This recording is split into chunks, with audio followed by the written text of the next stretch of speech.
Hey guys, subscribe for daily content. And if you're shopping for gear, make sure you check out the description for the newest items at some of the very best online retailers.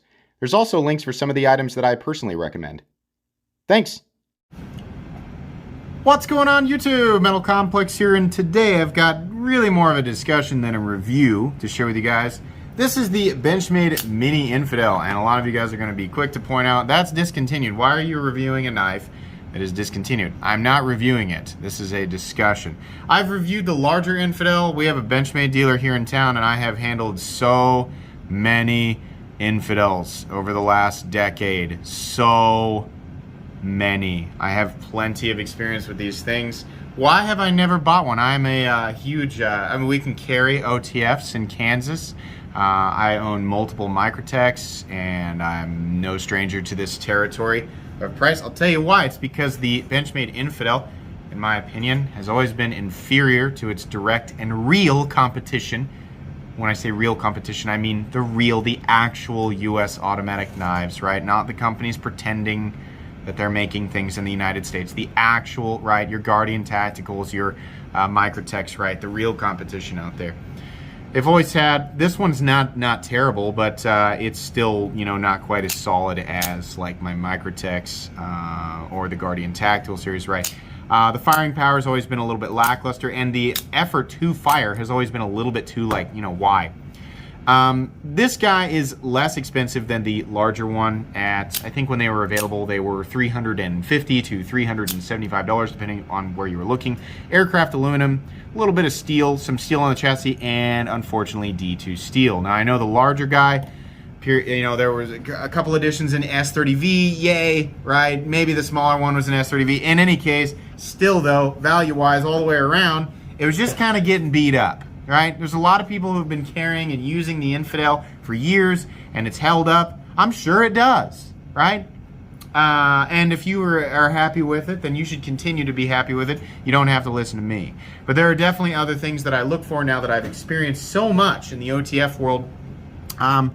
The Infidel has always felt a little lackluster. So I can't provide any links for this guy. I just want to talk about it a little bit. Thank you very much to Jordan for sending this in for review. I really appreciate that. Thanks so much to my generous patrons who are supporting me right now. There's a link for Patreon right down below, and please make sure to follow me on Instagram at metal_complex. Do a couple of measurements here real quick, just for people who are interested. Maybe you want to hunt one of these down in the secondary market, right? Overall length, 7 inches. Blade length is 3 inches, which is silly. I don't know the contrasting OTF laws and 3-inch blade laws in some areas, right?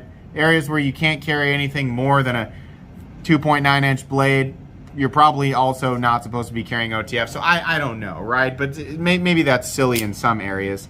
Out here in Kansas, it doesn't really matter. Up against, we'll do a couple of size comparisons. Up against the Ontario Rat Model 1 and the Spyderco Para 3, right? So this is a little smaller than the Para 3, though I will point out that you can get a full 4-finger grip on this guy, which is something that I really prefer. We'll weigh it here real quick, and then we'll move on. This is a knife, by the way, that you can take apart if you want to, because it's using Torx T6, right? Just kind of speeding through here. Okay, 3.56 ounces, not really that big of a deal. Look, I like how the Infidel looks, and I've got a soft spot for it, because when I first learned that automatic out-the-front knives were knives that you could actually buy, and not just knives from the movies, I was a teenager. One of the first really nice ones I saw, and it may have been a few years later, it may have been like 18, 19, 20. It depends on when this came out. I'm 34 years old right now, so I don't know how long the Infidel's been out, and I can't remember the first time I saw it. It was some time ago, at least 10 years ago. I remember thinking, oh my gosh, that is beautiful. Look at the symmetry. That is so cool. And you slide the switch down and it sucks it in, you push it forward and it fires the blade back out. I was obsessed. The only thing that held me from picking one up was the 350 to 400, and at the time 25. Man, I think the Infidel was $400 and the Mini was $325, something like that. I was like, what? I was like, well, it's expensive because these are the best knives, right? I didn't know any better. OTF knives, those are the best. That's why they're so expensive. That's got to be the most expensive pocket knife ever. Nope. Spent the next 10 to 15 years learning a lot more, right? But I loved how it looked. The first time I handled it, I was super impressed because I didn't have anything else to compare to, right? I was like, wow, it does exactly what I thought it would do. That's so cool, right? Definitely didn't like that. Who does like that, right? That's something I didn't like. The wiggle, I mean, I didn't know any better, right? It wasn't until I handled a Microtech, more Microtechs, right? Guardian Tacticals, I realized the D2 still will work, right? The blade plays doesn't really matter that much. The firing power doesn't matter that much. Yeah, it's a little less comfortable to fire, and it's kind of eating up my finger, you know, especially versus the Guardian Tacticals, right? So let's say that both the Infidel and the Mini and the large Infidel were available right now for exactly what they normally go for, which is, let's say this guy is $350 and the Infidel is available for $425. And let's pretend that they're both available in production form right now in S30V, which I believe was probably the nicest steel they were available in. The Microtech Dirac or Dirac and Dirac Delta have them both absolutely blown away. And yes, I have handled and reviewed both, and I've owned a Dirac Delta. They both have the phase switch. Both of them are sporting more premium steel, or more preferable steel. I think now, you know, you could argue, well, S30V might be better in certain environments, or even D2 would be better in certain environments, right?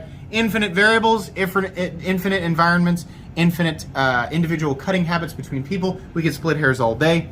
For the money, I'd rather have 20 CV, right? Or M390 or 204P, whatever Microtech's using, they're all analogs to each other. I know I'm gonna get heat for this video, by the way. Like, it's not like I'm making this and thinking nobody will be mad at me for talking or saying bad things about the Infidel. No, I know, right? I'm sure there's already some heated comments down there.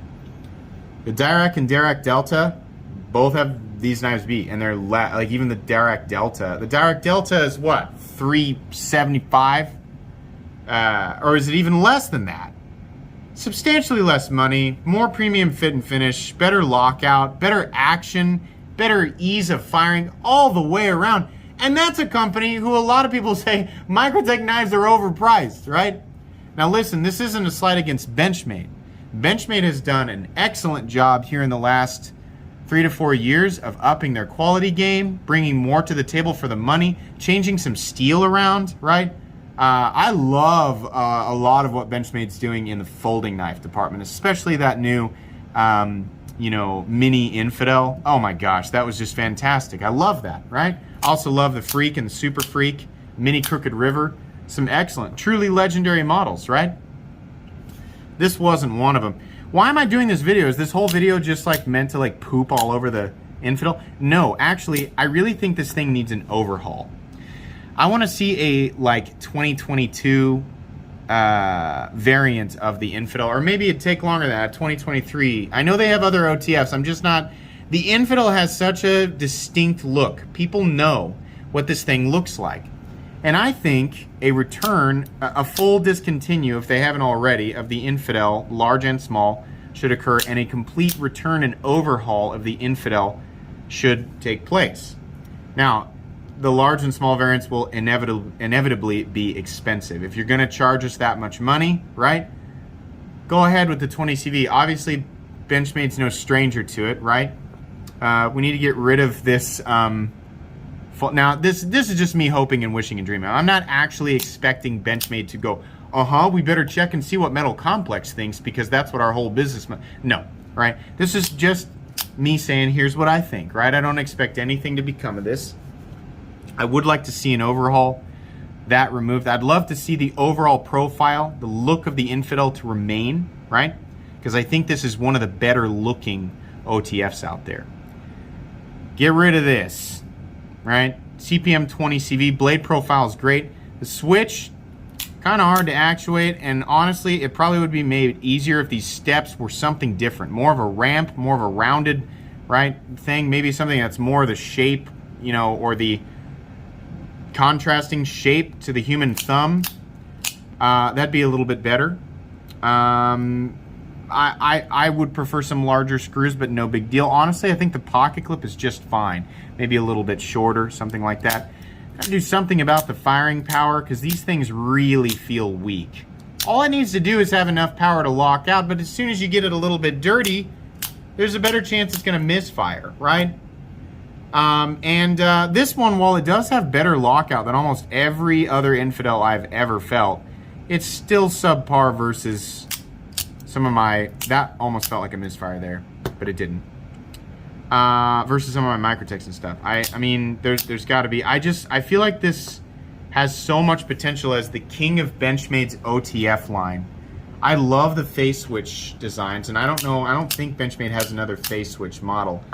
I just think it's really cool, and it could potentially be a lot better. Now, let's say Benchmade does all of that, and they bring the mini Infidel back and the large Infidel back, and they're both fully overhauled. I would expect the mini to cost $375 and the large one to cost something like $450, which is going to make everybody lose their minds and complain. That's what's going to happen, right? Even though Microtech is charging us $525 for the Scarab 2, $480 to $500 for the Combat Troodon, right, which are also full-size OTFs. Even if Benchmade was $50 back from those things, people are going to go, "Ah!" That's just what people do. Especially when it comes to Benchmade, right? They ignore everything else and they just are like, Benchmade is evil with their prices. No, that's probably what it would cost. And then that would be fair to me. Redesign some of this and make it, some quality control improvement, better steel, better firing power, better lockout, a little bit more comfortable on the action, right? Get rid of this phallic nonsense. Man, we'd have a pretty cool contender, right? For some of these other OTFs out there that are and I mean, again, like the real competition. People are always telling me, what about this brand? What about this brand? They're only half the price, and it says right there on the website they're made in the United States. Nah. You guys know who I'm talking about. No. The actual competition zone, right? I really like the Infidel, and I have a soft spot. It's just frustrating that it's, it's hard. I'm stuttering around this because I'm not sure if the full-size Infidel is still in production. If it is, it's, I mean, it's, some people put it in the same competition zone as some of the Microtechs, and it just pales in comparison, but I'd like to see it come back up there. So, I think a lot of hype would come about an overhauled Infidel. I think that'd get a lot of people talking, and it'd be really interesting. I would really like to see that, and I would like to know if you guys would also find that interesting, because I do think still to this day that this is one of the most appealing, both the large and the small. This is one of the most appealing aesthetic OTF designs ever. And I also enjoy it ergonomically a lot. I don't know what my deal is with the face switch. It just feels more natural, right? Very appealing. I would love to see a newer version of this. Probably won't happen, but it'd be cool. That's really all that I wanted to do with this video. But what about the mini Infidel? Should I buy it? No. I don't think you should try to hunt one of these down on the secondary market. Because unless somebody's charging you like $200 for it, I don't think it's worth it, right? $250. I don't think it's worth it, right? Find you one that's beat up. Somebody wants $250, and sure, knock yourself out. No, the Dirac and Dirac Delta are superior versions of this knife right now, and they are, for less money than what these things went for brand new. So this is cool. I'm glad to have an opportunity to do a video about it and at least have this knife create a discussion topic for me. But that's really all that this video was meant to be. It wasn't really a review of the mini Infidel. Let me know what you guys think down below, right? Let me know if you were triggered by any of this stuff I said about OTFs. It's you guys, just so you guys know, I don't take myself that seriously. I like to joke around with my audience. I don't mean to stir anybody up. I've handled so much stuff, and my opinions on knives like the Infidel have been the same for so long. So it's just sort of like, I'm not so much discussing anymore whether or not I think it's better or worse than this or that. I'm kind of like, let's look to the future and see what we could bring to the table that would be appealing to more people, would be valuable to more people, and would fit more of the modern demands, right, for OTFs. Because right now, the OTF, the true US made OTF market is absolutely dominated by Microtech, and I think Guardian Tactical is not as big, but Microtech is just dominating it. And, you know, while I love Microtech's, like, some of their stuff is severely overpriced, and they can get away with it because nothing else feels like a Microtech right now. This is just my opinion, right? My opinion is that they are a little bit overpriced. I'm not saying factually because I don't work for any of these companies. I'm just a reviewer. It would be nice to see some more competition. Anyways, I think that's all this video needs to be. Hope you guys enjoyed this video or at least found it mildly entertaining. If you did, leave a like. If you'd like to check out my other content, I do of course have lots of videos of knives that are either expensive or inexpensive that I do or don't like, so check those out. And if you enjoy all my content, go ahead and click on that Metal Complex logo right here and subscribe because there's definitely more coming. Thanks again for watching, everybody, and have a great day.